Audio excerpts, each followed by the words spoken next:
Hello, e-bossers. I'm Josh Rackless, known online as Spark the Genius, and welcome to Entertainment 411, your insight to the people who work in the Canadian entertainment industry. Our goal is to shine a spotlight on those who work in front of and behind the scenes, and today we're speaking to actor, producer, director Ben IMMANUEL regarding his film, Are We Done Now?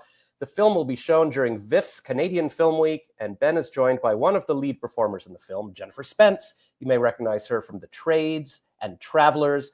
And first, see, I'm so excited, I'm tripping over my tongue. Let's take a look at the trailer of the film, and then we'll welcome Ben and Jennifer to the show. My name is Pamela Givers. I'm a therapist. I'm just sick of men, and at the end of the day, gay men are still men. I have homework for you. Some of your clients have also agreed to be interviewed for this documentary. Can you tell me a bit about them? No.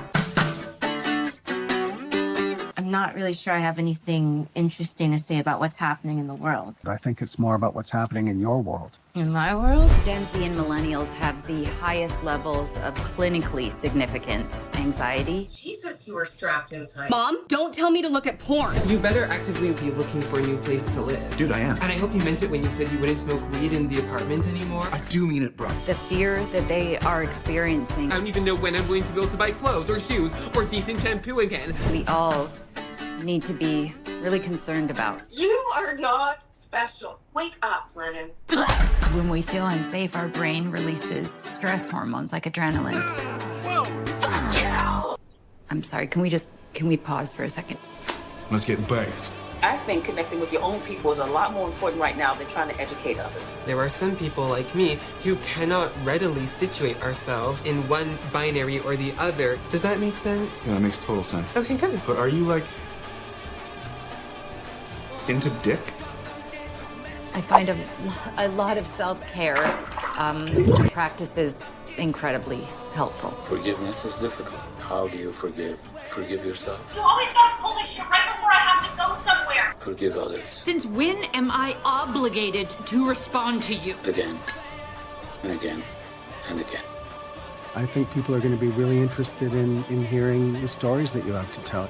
I guess I just always thought of film as, a primarily visual medium, but I'm sure you know what you're doing.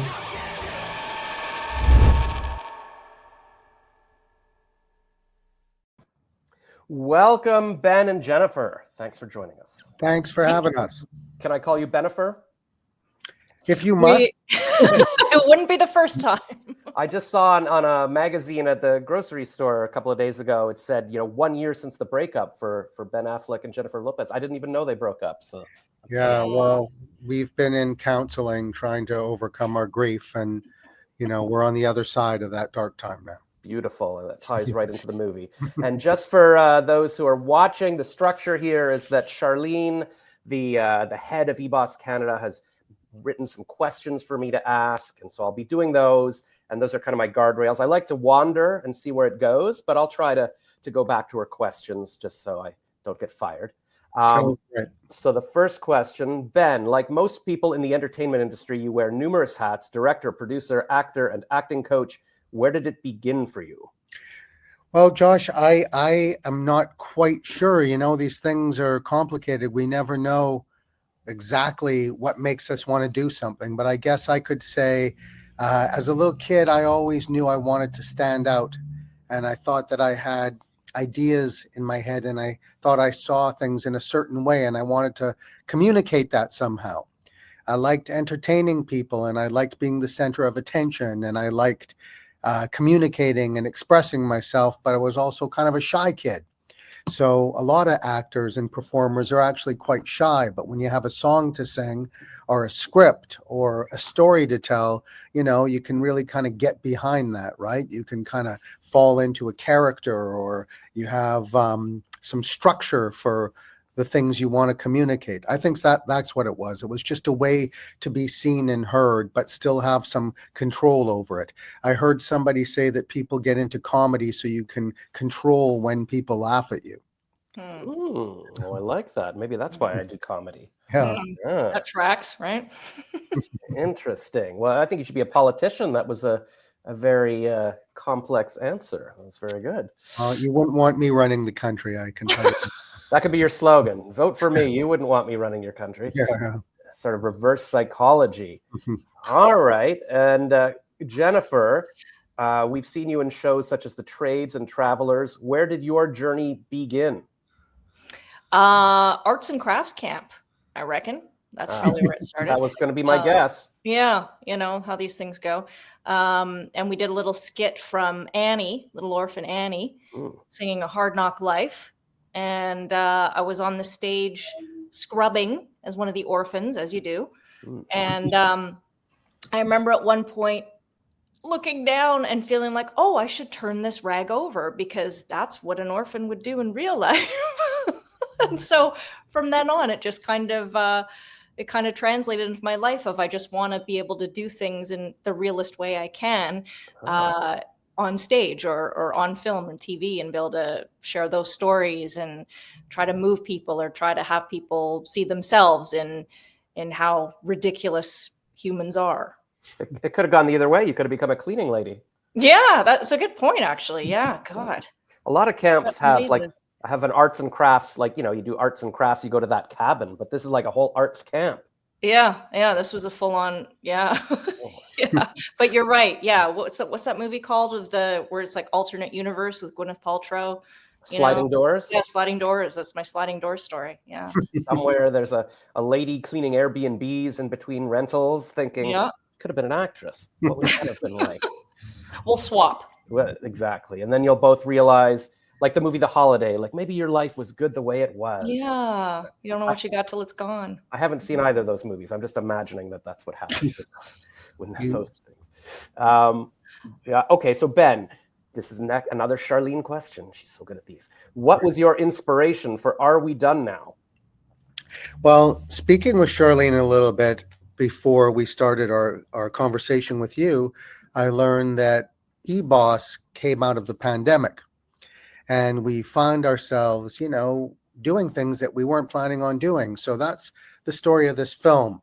When we got into COVID, I'm an acting teacher and I have an acting studio. I'm sitting in it now. And we had to move acting classes online. And I had never planned, of course, on doing any teaching online. I mean, some people were doing things before the pandemic, but the pandemic forced us to do it.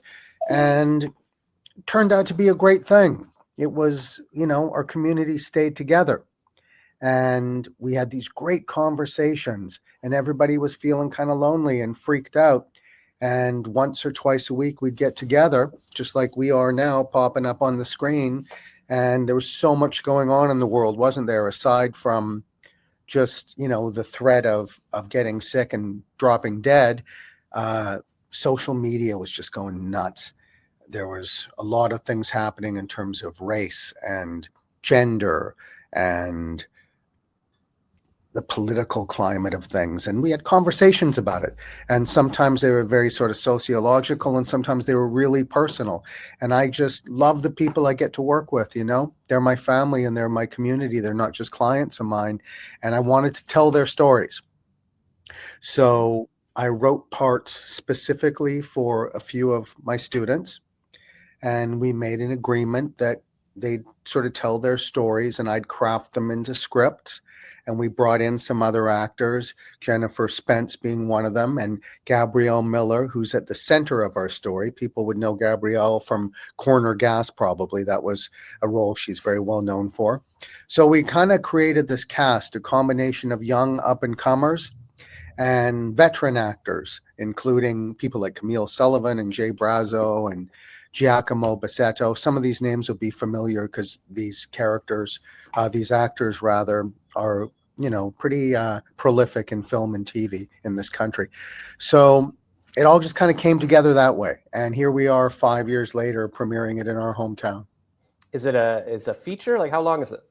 It's a feature-length film. It's a tight 85 minutes. And, you know, we describe it as a sort of a dramedy. Some of it is definitely taking comedic look at what we went through together as a society. And some of it is as dramatic as the circumstances require it to be, you know. It was some dark times too, but it was also, looking back now, someone used a phrase I haven't heard yet COVID nostalgia. No, fuck. Pardon my language. What was it? I think she said like COVID nostalgia or something like that. And I thought, oh, okay, are we there? Because that's a good time for this film then. If people are having COVID nostalgia, then we're in the right place at the right time. I was just having that today, going, oh, those days when you could be alone in your house. And I was just walking down the stairs in the house. I was like, wow, this could have been a workout during COVID. Like I'm going up and down the stairs. Cause I can't We have a scene of Gabrielle's character doing her up and down the stairs COVID workout. Wow. So there you go. And then Jennifer, what drew you to this script? Well, I'm a fan of anything Ben does, not just because he's my husband, but because he's like a true artist. He's the truest artist I've ever known, actually. Really is a multi-hyphenate and really sees things in the world in a way that I've always been drawn to and find inspiring, and just such a special way of looking at the world. So I know anything that he's going to produce, whether it's a script or a painting or him acting in something, I know it'll be good in quality. And, I'd also been privy to his process as he was writing it and telling me about the classes with his students and how that was going and all the different stories that were coming up through these individual students and how impactful they were.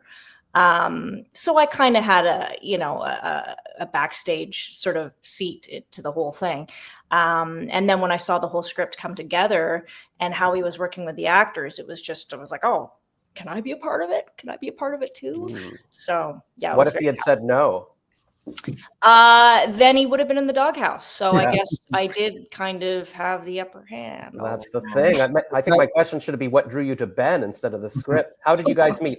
I'm going rogue now with my question. How did we meet, Jen? Well, my first memory of, we're actors in the Vancouver film television community and the theater community. And before Jen's career as an actor took off, Jen, you worked at Biz Books, which was a film and TV and theater bookstore in Vancouver. And I remember going in there to talk about a fundraiser that I was helping some people put together for a member of our community. And there was Jen standing behind the desk. And she had this lovely, friendly face and this sweet, kind, open disposition. And we started talking, and I thought, I like her. This is easy. She's easy to talk to. This feels good. And then, we saw each other around, and a couple of years later, I guess, a couple of our friends kind of set us up. It was very much like grade 7. Very, I'd say, even more like grade 5 than high school. Probably high schoolers are more mature than we are. So we were lucky. And, we get to work together creatively in addition to the rest of our lives together. But Jen's memory is a little bit different. I don't remember, Jen, you asking me if you could be in the project. I remember asking you if you'd play the part. We were the character of Gabrielle Miller. When I was casting it and writing it, I thought, well, that character needs a partner. And we're going, who am I going to cast as that? Who's going to be the guy? And then I thought, well, it doesn't really have to be a guy. She could be with another woman. And it seemed of the time to just make sure that this film was very inclusive in an authentic way, society during COVID, things just became, the attention really was on an inclusive society. And we wanted to do it, and we did do it in a very genuine way. We weren't virtue signaling with this film. We were just telling the truth as much as we could about the people around us. So that's that. That's my long going rogue answer to your very simple question. I think I better shut up and let Jen. I don't know what was Jen going to answer to the. I don't even remember what the question was. Oh, how you guys met? Was that the question? Oh yeah. No, it's true. Does she have a different version? Oh yeah, I don't know. Yeah. Oh, do I have my own version? No, it really was like grade 7 or grade 5 in our case. Yeah, just telling my friend what's the deal with Ben? You know, and that kind of thing. And then his friend, because my friend and his friend were friends, so it was a whole thing. But was that after the first meeting, or was that 2 years later? Oh, that was 2 years later. Yeah, that was like when we'd already sort of gotten to know each other a bit, and we just have a lot of mutual friends in the industry. And so these two particular friends were instrumental in making it happen. Wow, you guys need help here. You couldn't have, or you probably had a boyfriend when he first met you, and then that's what my psychic powers are telling me. No, I was trying to see if he was single. So it really was like a wow. This is like a you romantic asked if he, and yeah, like what's the deal with Ben? Like, is he gay? Like, why isn't he? Yeah, I guess that's kind of how it could have come across. But no, I meant as in like, is he with someone? You know? So why hasn't he asked me out for 2 years? I don't know what Ben was thinking exactly. You know what's kind of fun, Josh, is when Jen and I got to know each other, eventually, you know, we got married, and then I met her grandmother, and her grandmother lived in Toronto in the when did she move? Or she lived there her whole life, right? Well, since the 40s, yeah, like just the war, just pre-war war. So Jen's Japanese grandmother lived in the same neighborhood as my Jewish grandmother around the Spadina area of Toronto. And it turned out that Jen's grandmother worked in a garment factory, like a sweatshop in the 40s. Not a sweatshop, but this would have been Kensington Market. That area, yeah? Yeah, okay. Oh, no, yeah, the garment district is just south of King on Spadina. Yeah. Okay, yeah. I'm not from Toronto. I've obviously, spent a lot of time there, but don't know the geography. So you guys could speak to that. But so it turns out that my Aunt Rose worked in a garment factory at the same time as Jennifer's grandmother. And we were just going, oh, wouldn't it be funny if you guys met? And she said, oh, there was a Rose there. And I said, yeah, well, there's probably a lot of Roses, and she goes, well, what was she like? And I started describing my Aunt Rose and going, she was really little, and she wore glasses, and she smoked a lot, and she was very political, and, used to protest, and she was a socialist. And Jen's grandmother said, did she talk a lot? And I went, yeah, that's Aunt Rose. She was always. So we've been led to believe that Jen's grandmother and my Aunt Rose knew each other, 25 or 30 years before Jen and I were even conceived. 30, 40 years, I'm not sure. And maybe it was destined, Aunt Rose and what was your grandma's first name again? Sumi. Mm-hmm. Sumi and Rose very possibly worked together. And that's a fun story for us to think that maybe it was destined that we should meet someday. Who knows? Wow. That just reminded me, I don't know why, because I remember I had a friend when I was like 10 years old or something. I think his cleaning lady's was named Sumi, because I just remember that my friend's friend, like his father was a lawyer, and I was like, oh, if she breaks something, she'll say Sumi, and he'll be like, okay. Yeah. I don't know. Just remember that was like my 10-year-old joke in my head. I wonder if that's right in person. Well, this whole coincidence thing, if this was a script, I would say this is not believable. Too many coincidences, but this is your real life. That is insane. Yeah. Well, that's what I like to hear. Destiny, when two people are just meant. That's much better than we met on Tinder and we were both the only single people in the area, so we had to do it. I tell you, thank God that I've been married. Me and Jen have been together 13 years, and I've never had to get out on Tinder or do the app thing. I don't think it's for me. I think it would. But it is just the way the world do. So it's Yeah, it's not necessarily a bad. Everybody meets online now, so it's not like but it cheapens it. But just something more special about meeting someone organically because you share interests and it's in the real world. It just feels a lot better. I need time. I need time. You need 2 years there to marinate. Yeah, I can't just. I don't think I can win somebody over with a photo and a description of my basic. I don't know. I don't even know what you do, but yeah.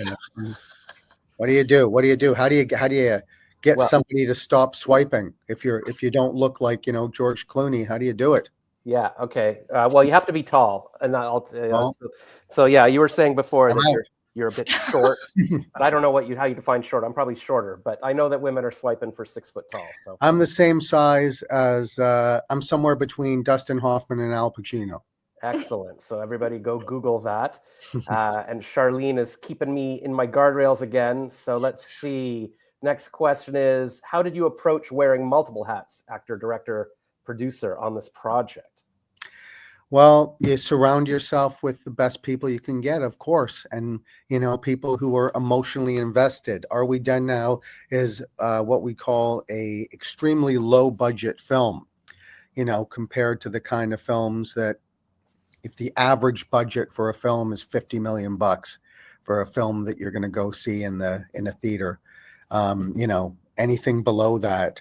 I was hearing the film The Brutalist. I think they made that for, was it 10 million? And everybody was going, wow, that's amazing. You made that film for 10 million. Yeah. That's such a low budget film. But, our film, the budget we spent to get the film made was, you'd have a hard time buying a new Toyota SUV for what we spent to get it made. The people at Telefilm came in to help us finish it, the government film funding organization, which is so great. So lucky we got that money. So when you're working with a smaller budget, the way you do it is you get people who got your back and people who really care. So the cast was very influential in the writing of it. They all have story consultant credits. So it was really collaborating with the cast and their stories and, formulating the script through that. In terms of directing, this is my third feature, so I've started to develop more confidence in my style and how I like to do things. So I felt pretty good about that, and I'm used to working fast. Producing is a nightmare, so you have to have people on your side. I had Kimmy Alexander and Bernie Yao and Troy Mundell produced this thing with me. And acting, you just work with good people, and you keep it real and you do the best you can, and then you sit down with your editors and you return to the womb. And you kind of, now you have the time to sort of sort through everything and recover from your exhaustion and your trauma. And your editors together, we had two great editors, Franco Ponte and Cindy Yao Young. You sit down together and you find out what this thing is. You find out what you got. Often what you think you have turns out to be something very different. But in this case, I think, what we shot ended up on the screen. That's how you do it. You work with good people, and you try not to. Was there a lot of improv? Like, was it like Christopher Guest, kind of like, here's a broad outline, or Curb Your Enthusiasm, here's what your character's doing, but then, or was there an actual script?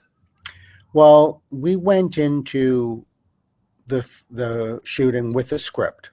We had worked out the script through improv, right? We improved with the actors, and then I wrote scripts based on those ideas. And then the actors had the freedom to say and do what they wanted. Nobody was going to be forced to do anything they didn't want to do. But sometimes things take on a life of their own. There's one of my favorite films in the film is a scene between Jen and Gabrielle Miller when they're having a sort of an intimate phone visit. And we shot that in our apartment, not a phone, like a FaceTime, right? Mm-hmm. And we shot that in our apartment, and our cat, the late great Mao, the Russian blue, decided he was going to be in the scene. And that wasn't planned, but suddenly our scene with two characters became a scene with three characters. And it really made it something special. When an unexpected cat really does a great job showing up and totally disrupting the scene in a very comedic way, So those kind of things are always fun when you get surprised like that, huh, Chen? Yeah. Was the cat's name like as in Chairman Mao? Yeah. Yeah. I mean, we didn't name him after Chairman Mao, but yeah. You missed an opportunity. It could have been Chairman Meow. Well, that's true. We named him Mao because that's how he spoke. He just go Mao, Meow, meow. He told us what his name was. Yeah, well, that's the best if they can do that. Yeah. We're glad we got him captured on film, Yeah. It probably people like, oh, that must be CGI. How could they train a cat to do that thing? But and that's the best. I hate seeing like outtakes when it's like, oh, something cool happens and then the actor just breaks. It's like, you stay in the moment and get that footage. That's a good idea. Yeah, for sure. Okay, so next question from Charlene is, well, I think we've covered it, but it's like, Jennifer, what was it like working with Ben as both your director and co-star? Oh, it was great. I mean, we did it together. We've done it together a number of times, I guess, mostly on Downriver.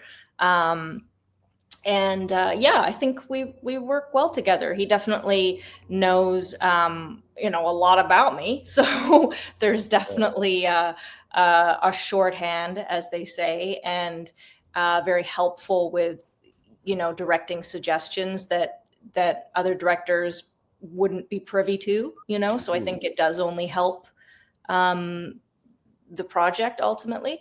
I really like it. And I like that he's open as well, like you just talked about with improv and stuff. He's not married to the script, so we do have a little bit of room to improv and find things.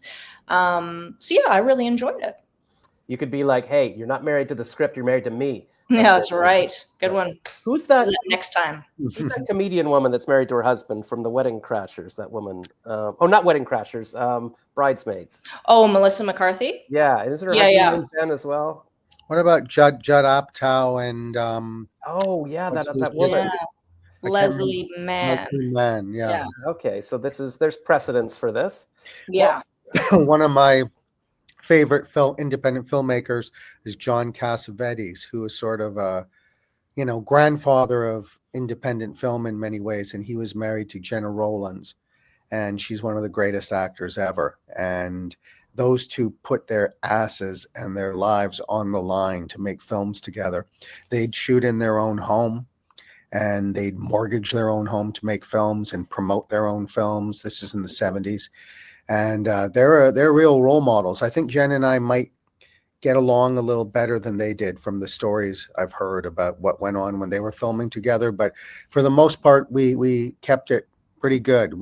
Jen and I don't fight when we work together, except there was one night when I was trying to hang blackout fabric over the windows because we had to keep the daylight out for a scene, and I was on my own doing that. And I don't know if you've ever tried to tape heavy black fabric to the wall. That's not gonna work.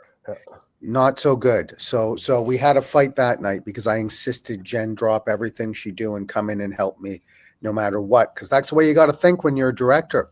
You got to think nothing is important as this is. This is the most important thing in the world, no matter what you're doing. This has to get done right now. And if you don't think that way, you just don't get anything done. Yeah, well, I would recommend, because I've been trying to build a little voice acting studio, and you can get stand-up curtain rods that go to the ceiling, the floor, and then they can hold heavy blankets. So I've got some heavy sound blankets. So that's what you should get next time. There's no way to. Yeah.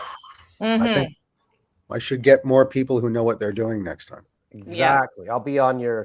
I'll be the set designer or something. We won't be in that situation again, right? Okay. Right. No, there you go. Yeah. Right, Ben? That is correct. All right. Good. The next question from Charlene. And I guess, we're covering these questions as we go. So don't get mad at me, Charlene, if I'm sort of skipping. But it says, were there any particular challenges you faced directing yourself in the leading role? I guess you're kind of like, what's the guy's name? There's a few of them. Charlie. Yeah. I was going to think the Australian Mel Gibson, like directing himself as. I think Mel Gibson and I have very little in common, but taking on the challenge of self-directing, I did it in my first feature, a film called Moving Malcolm, and I said, well, I'm not going to do that again. But in this case, I was playing a role which was me. It was basically me. And it was me in the documentary, in the imagined documentary aspect of this film. And there was a moment where I thought I should get someone else to do this, but that would have been foolish because my connection with the actors was so genuine that we were able to have great conversations on camera that another actor I don't think would have had that same kind of intimacy. Yeah, that's true. You knew these were your students. Like, it all seemed like it just came together. You might as well be in there yourself and everything. You're right. But when we're working together, they weren't my students. They were my collaborators. Right.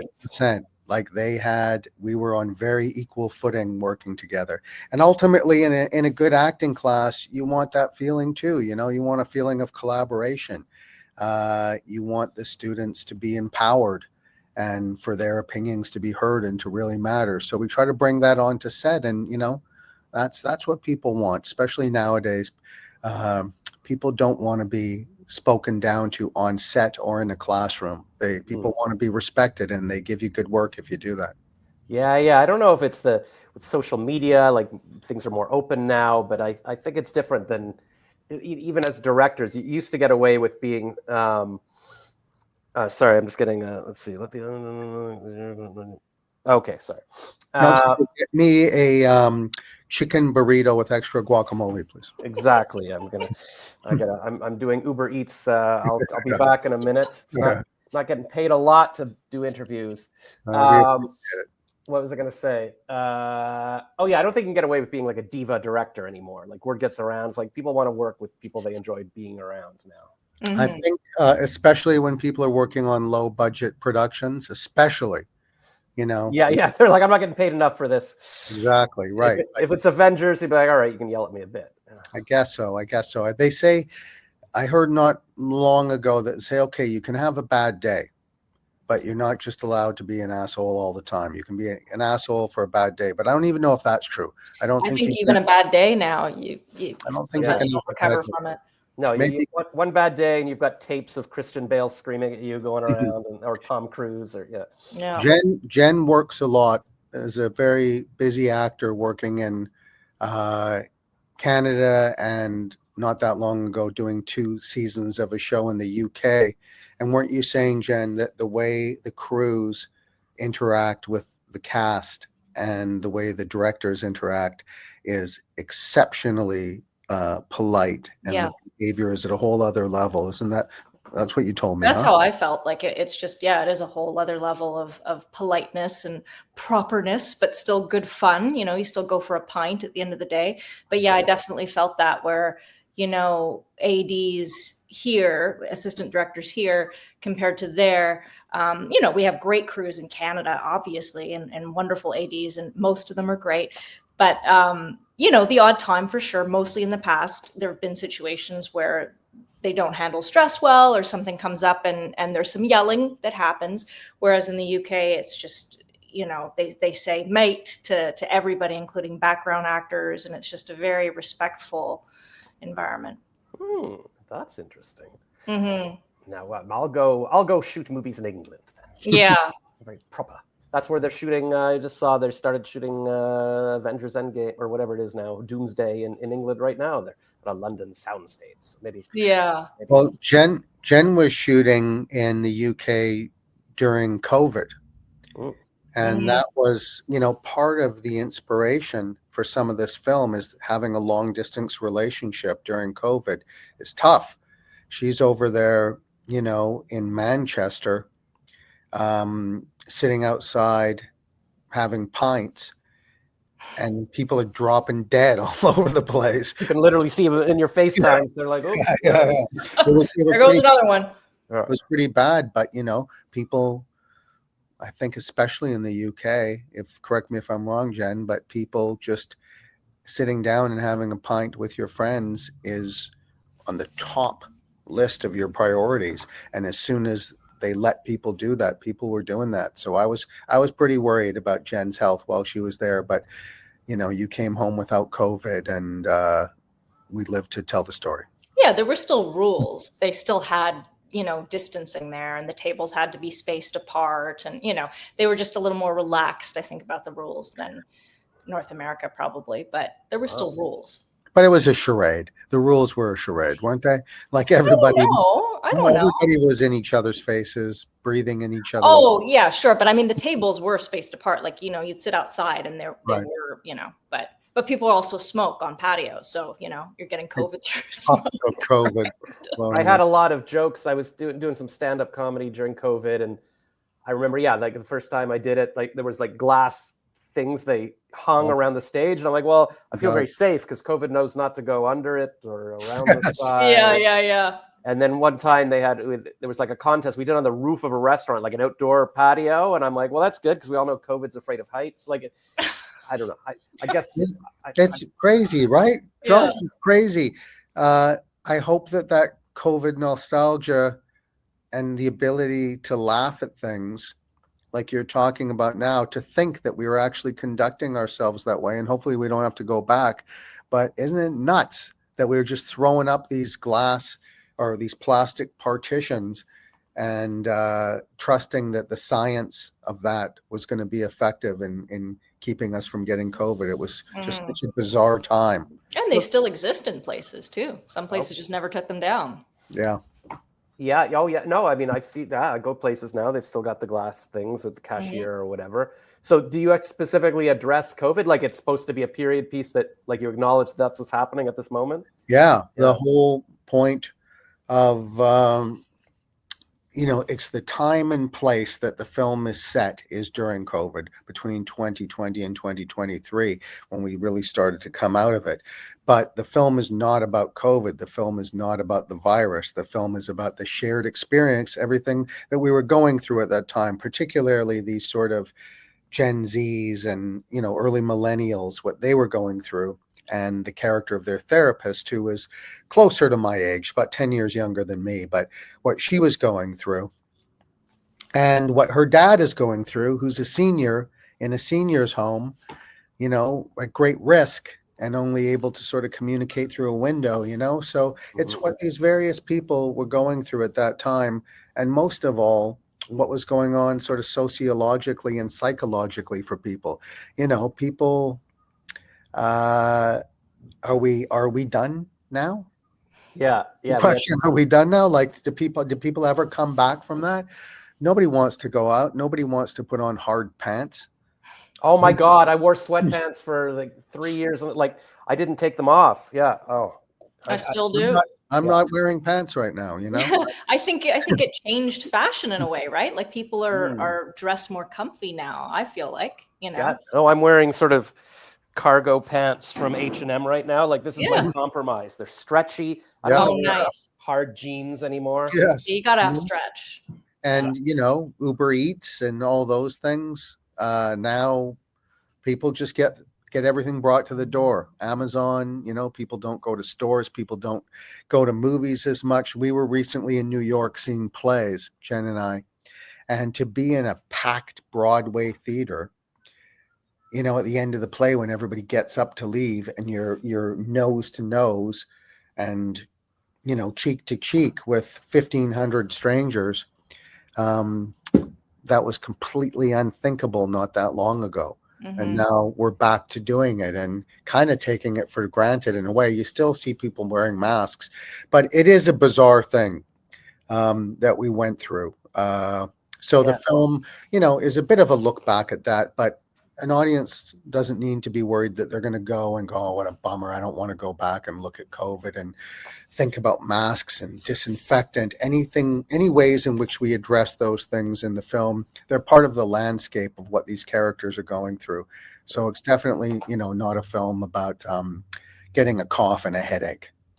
Yeah, no, I'm glad you're documenting it because I almost don't remember it anymore. I'm like, what was it like? And it wasn't that long ago. And maybe I could go back and look at my Instagram stories, but I think it's important because a lot of the shows, like everybody was wearing masks to shoot the, films in that period. Yeah. They would take off, like they didn't exist in the TV or film world. So it's like, it's almost like we erased it, but it was happening. Why couldn't it exist? Like, Mission Impossible. Why? Like it was the world. So I think it's important to document it. I think so too. And I think when people tried to do that, it was too early for the most part. If you documented it right at the time it was happening, maybe people were ready for that, when it was like right, what do they call meta, Right. People were okay. But when you're a little bit behind it, people go, I don't want to look at that. I want to leave that behind, right? Yeah. So now, what was that saying that comedy is tragedy plus time? Yeah. So I think we can laugh about it. Now, I mean, the things you're saying are funny about your experience with, how you handled it in your stand-up. So, yeah, but it's still kind of like a dream. One of the things we say in our poster, if I can remember, is seems like yesterday, seems like 100 years ago, seems like it never happened. Like it's all those things. Yeah. Yeah, like any memory, but this is like a universal memory. Very cool. All right, so let's see. I've got some questions here. Here, I'll just read them, and we'll see if any of them give you an idea here. Like Jennifer, were there any scenes that were particularly challenging or memorable for you? Well, we talked about Mao. I mean, that's definitely the most memorable and So that's forever. Yeah. Challenging. Yeah, actually, by the same token, that same scene, because it was there was sexuality involved in it. What? It was always not with the cat. My God. Oh, okay. No, not with him. But between myself and Gabrielle Miller's character, you know, it's a FaceTime intimate sort of situation. And so that always presents some good old acting challenges, you know, having that, replicating that intimacy on film. I think it's, you know, easier for some people than others. And for me, it's one of those fun challenges. Did you have an intimacy coach on set? That's the thing you have to have now. We don't have the budget for that. No, you're married. You're your own intimacy coach. Yeah. But it's a comedic scene, huh, Jen? Yeah, it totally is. Yeah, so that helps. Ben, how did this film differ from your previous work, either as a director or actor? In some ways, it's very similar. I've made 3 features, and all of them, spoiler alert, all of them end with a funeral by the water. Oh. And I didn't even realize this as I was doing it. Obviously, I'm working through something. So that's the trilogy. That's 3. We're done with that. The Funeral by the Water trilogy. I like it. Yeah. They're all dramedies. You know, they're all look at the light and the dark kind of parts of life. They're all about have a mentor as a central figure. In this case, it's Pamela, the therapist. In my previous film, it was inspired by a friend of mine who was a mentor to young people when I was coming up, to actors and artists. She was a real person. That Downriver was based on her. And my first film, the guy's mentor was his ex-girlfriend's father. So clearly there's some things that are compelling to me that I'm trying to get right. And I think I started to get it right. I know I started to get it right in Downriver. I think that film worked out well, and I think this one works out well too. My first one, I was finding my feet stylistically. So there is a style to what I'm doing that it's time to break away from. Doing this one, I'm just older. I'm an old guy now. I'm older and wiser. You know, I still get the exhaustion that I felt making films when I was younger and didn't know as much. I think I got tireder. You know, it's more draining and exhausting when you don't know what you're doing as much. When you know what you're doing, you know, the toll isn't the same. I was so exhausted shooting Downriver that Jen found me one night in our kitchen. It's embarrassing to say, and I'm sorry to poison your sleep with this image. Oh boy. She found me in the kitchen naked directing in my sleep. I was sleep directing. With his eyes open. Wow. But I was asleep. And Jen was, what were you saying to me, love? Well, you were saying to me, like, when do we put you in the wetsuit? Because in Downriver, I wear a wetsuit at one point. And like, let's clean up the kitchen. Everybody's here. You know, the crew's all in the living room. And it's just like, no, sweetie, we finished shooting like weeks ago. We're done now. But you said I was saying. But you were looking into my eyes and you were like, I'm the director. I'm the director. Wow. So, you know, to answer your question, what's different is just I'm different. You know, you get more experience. You know what's coming a little bit more. And it's a different process making films the more experience you get. When you're doing it, when you're starting to do it as a director, everything is kind of, I don't know. It feels like things are unknown. You have a plan, but you don't know how to deal with things when they go sideways. Now I think I do. But I've been lucky. I work with my great friends for the most part, you know. I make independent films and you have a lot of control. You don't have the money, but you have control because you work with the people you want to work with. Excellent. All right. Jennifer, what do you think makes Are We Done Now stand out in today's Canadian film landscape? I think it's especially relevant right now, like in the face of global crisis and people needing to come together, people needing communities, people needing somewhere to fit in and feel seen and heard and like they have a place. So I think it's especially timely. It's like just replace the global crisis with a different one, like it's kind of an interchangeable crisis. So I think it's life affirming in that way, and that and hope giving in that way, when people can feel like there's a place for them. Cool. All right, Ben and Jennifer, how do you feel about the film being part of VIFF Canadian Film Week? What do you say, Jen?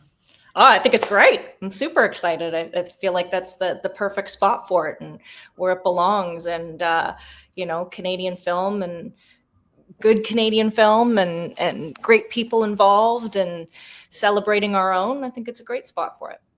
Me too. And I think that, people are very conscious of what's going on in the world with trade wars. And people are buying Canadian goods and choosing Canadian goods. So, we're optimistic that people are going to choose a Canadian film at this time, and to get out of the house and kind of celebrate that we can make stuff too. It's kind of like you're guilting the audience, like, oh, you don't support Canada? You're not going to see my movie? Okay. Yeah. Well, you say you support Canada, but do you? Yeah, put your money where your mouth is. Yeah. All right, let's see. I think I can go off on my own because, there's questions like, do you have a favorite moment from the shoot? How does it feel to have the film featured at VIFF? We sort of did that. All right, let me think if there's any other questions I wanted to ask. I have a question for you. Yes. What was your go-to beverage during COVID?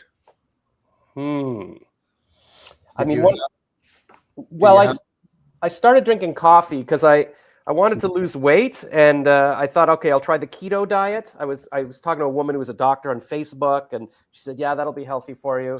And I'd been on a Zoom call about diabetes for seniors or something. They're like, yeah, keto changes everything.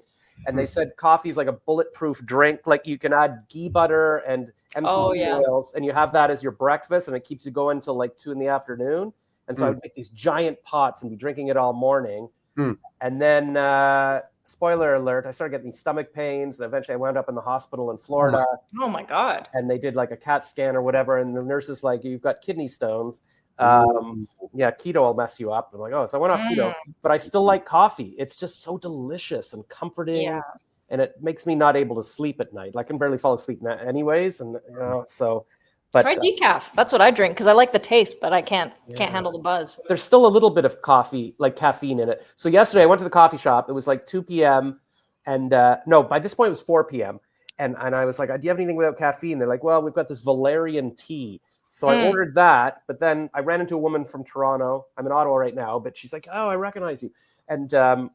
And she was like, valerian? No, you that's like a drug. You'll fall asleep. And so I asked ChatGPT, you shouldn't drive if you have valerian. So I just took it in a cup to go, and then I drank it at night. So I guess that'll be my new thing. Well, I find it interesting to hear about, people's individual coping mechanisms during that time. But I guess we should be, promoting our film, and I'd love it if Jen could have a chance to talk about this really cool new show she's on. Yes, well, I was going to ask, do you have any upcoming projects? Yeah, well, right now there's a show called The Trades, which is on Crave Canada. It's a Crave original. And we just finished the second season just finished airing. So all 8 episodes of the second season are now on Crave, available to be streamed. And we're hoping we get a third. And but yeah, it's a great show. It's about the trades and the crazy characters that work in the trades in this oil refinery in a fictional town called Imperial Valley. And there's some great people involved. Rob Wells from Trailer Park Boys, who played Ricky, is the lead. And Ryan J. Lindsay's the creator, who grew up amongst the trades. He was the only person in his family not to go into the trades. He became an artist instead, and a documentarian, essentially. So yeah, we really like it. It's fun. It's just like a good old Canadian hoser comedy. We love it. Those are so fun. That seems to be like one of our homegrown, like our specialty, like kind of amateur comedies, totally. kind of like a docu-comedy kind of thing. Yeah, lots of dick jokes, and it's like my kind of comedy, my kind of humor. Yeah. Sweet. And then Ben, what are you working on? Well, I've been, this film has been the focus of my life. Are We Done Now for years now. And now that we're finally getting it released locally, we did our premiere at this really cool festival called the Available Light Film Festival in Yukon. And we won an award there for most popular Canadian film, the Audience Award. So we're now enjoying with this film what we call the jacuzzi. After you do all that hard work, you get a few minutes in the jacuzzi to kind of just enjoy people seeing the film and hopefully reacting really positively to it. But the jacuzzi doesn't last very long. So on to the next thing for me is writing a new film about a very different kind of film about a very different subject. And the journey begins again. It's a long haul. I'm very busy at my acting studio, Haven Acting Studio. If people want to check us out, you can look at us online, havenactingstudio.com. And Are We Done Now? That'll be out in the fall streaming. And those deals are being made now. Our distributor is working on, getting the film out there where people can see it. So be sure to let you guys know when it's out there where, hopefully people all over the world can watch it at home on their various devices. Oh, that's exciting. Maybe I could watch it and like film a review. Hey, listen, we would love a review. And the thing with, you ask people to do reviews, you got to take it as it comes, right? We hope you watch it and enjoy it. And, but you can't please everybody. But I think this film is based on us winning that Audience Award. We're optimistic that there's something for everybody in this one. Well, Charlene is saying maybe we could have a watch party. So maybe EBOS Canada could somehow organize a watch party, like in a theater or something. Get a bunch of Valerian tea. Yes. Then the reviewers will be like, everybody fell asleep. And we'll be, no, it's the Valerian tea. Yeah. It's not the movie. That is hilarious. All right. Well, for those of you in Vancouver, Are We Done Now? We'll be playing at VIFF's Canadian Film Week starting this weekend. Show dates are Saturday the 12th, Sunday the 13th, and Friday the 18th. And Ben and Jennifer, or Benifer as I like to call you. See, that works, because at the very beginning of this, it didn't clue in that you were a couple. And I was like, oh, I'm calling you Benifer. This is awkward. But you are a I Benifer. thought you knew. That's so no, funny. that was just out of the blue. Yeah. I guess I should know. Like, I guess I'm supposed to do research. But hey, you got a lot going on. There's only so much brain power I've got. So let's see. You have a very busy and exciting few days ahead. Just a reminder for those who are watching, VIFF's Canadian Film Week runs from April 11th to the 17th. Didn't I just say this? Okay. Oh, it's typed twice here on my screen. Oh, nice. You're going to say it twice. Exactly. All right. Well, and as I'm sure all the viewers are now like thinking about me, are we done now? I'm like, yes. All right, we're done. I'll stop rambling. And good luck with the festival. And I look forward to following your careers and the Ben and Jennifer oeuvre and everything. Thank you. And thanks so much for having us. And, now that we know about EBOS and what's happening, we'll be sure to follow you. And we're glad that there are people, supporting Canadian artists and bringing attention to what we're doing. So thanks very much for having us. And thanks for being fun. Yes, and we'd like to see your stand-up too, so let us know about that. Ooh, some pressure. All right, I gotta do some stand-up, and then maybe your next film we could do some meta thing where like a reporter from EBOS comes in and it's like, ooh, I don't know. Ooh, that's a film right there. We'll see what happens in the next pandemic. Yeah, exactly. God help us. All right. Well, let's all try to survive in the meantime. Thank you everyone for watching. Bye. Bye.